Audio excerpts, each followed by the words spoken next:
Mizo Christian te zinga hian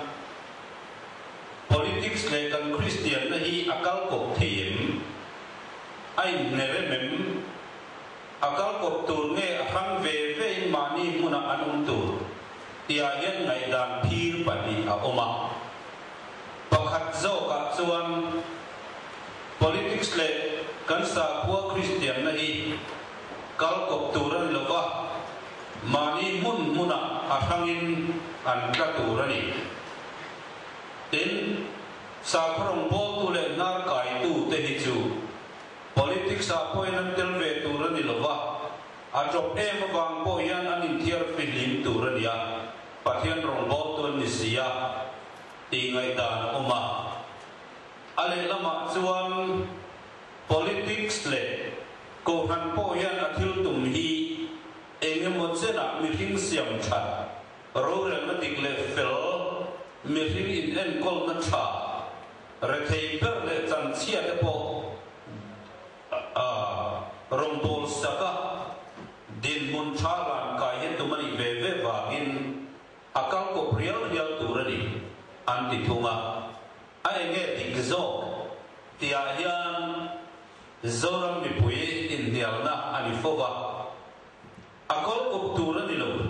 politics to cover mi de uzo kenan tianga anti tinan tianga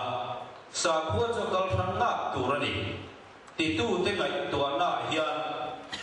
Mizoram politics kal to an sut wa pori mai theya Mizoram sa kha ko som li paruka party masabel politics kan bin in keu ve tan na Mizo union lo pian khan arui sil na politics ani tat maya kholaya kong pui nen kong zo in biakina lam ngai nei lo mitam ta kan lawan ta phom homa an rui de em wangin zam lama lal in le zalen inan to nga tharum tho nei bulan tana khatyam mujiam tu te ka chuan ko than upa le pastor te le rombo tu te tel na chi lo moinan muta a saka kuwa som ru paruka ram boya ram boya wa le politics wa nga in tha na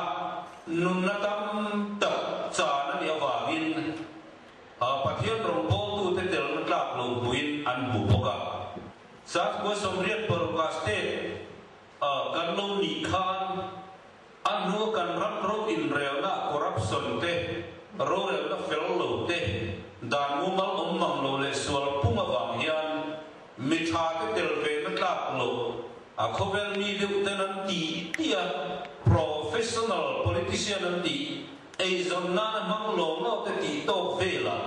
midam takin ngaya adik na chen po aum tho mai the tin mihing din mun se to tung ding turian rala tamin pathian po yan khovel hi avei mai dilova kuang koina ena dilova aka pamal nei sun lu chil turina ron tira aron lu chilan mi hinga changa a cheber khengin ton tlang mu feka chumia wang chon mi hing te chan dam na ron thok chuaka chutiang ani si chuan sa khami le mi tha kan ngai te hian politics rui chil na le a thalo hi siam that tum leng lo varal khir mai hi a Christian zok nge a Christian lem lo ti zo na lo ta a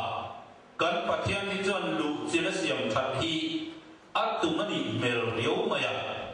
chumia wang chuan zo le ho zong zonga po amosa te chuan ro rel tha chu lui puyang in luang sela fel na chu lui pui kang ngai lo ang in luang ro se ti ten ro rel dik le tha an lo au chu pui to thina in Josepha pathian tri mi ayan Christian ten en ton tur kan le ya mani masial lo baril tram te nei tur petu harsa te chan chuak tu Josepha angka kan ram hian na momoni si chuan professional politician eizon na sum siam na din munawang remote khel tu te ko ta hian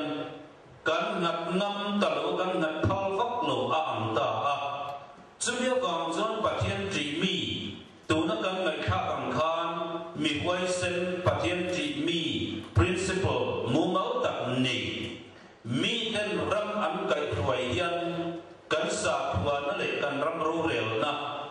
มินันหัวมังะเจ้ารำเย็นมากันซ่อนเทโดนอันนี้เมล่ะจะเดียงนี้จวนอากาศกบตูนี้นั่นละดาหันตุ้งตูจะโปเห็นกันไงดานฮีไงตัวทารเลเดวเล็กอีหลังอินกันจันกบตูเพียงทารเลมีริมกันที่อังไม่อะมีประคัดจันกบตู politics เดสาพัวนัยเกี่ยมันเนี่ยปัจจัยจีนั่นเองนะกันจันตุนตูอารมณ์นี้สิจวนไงตัวในเซง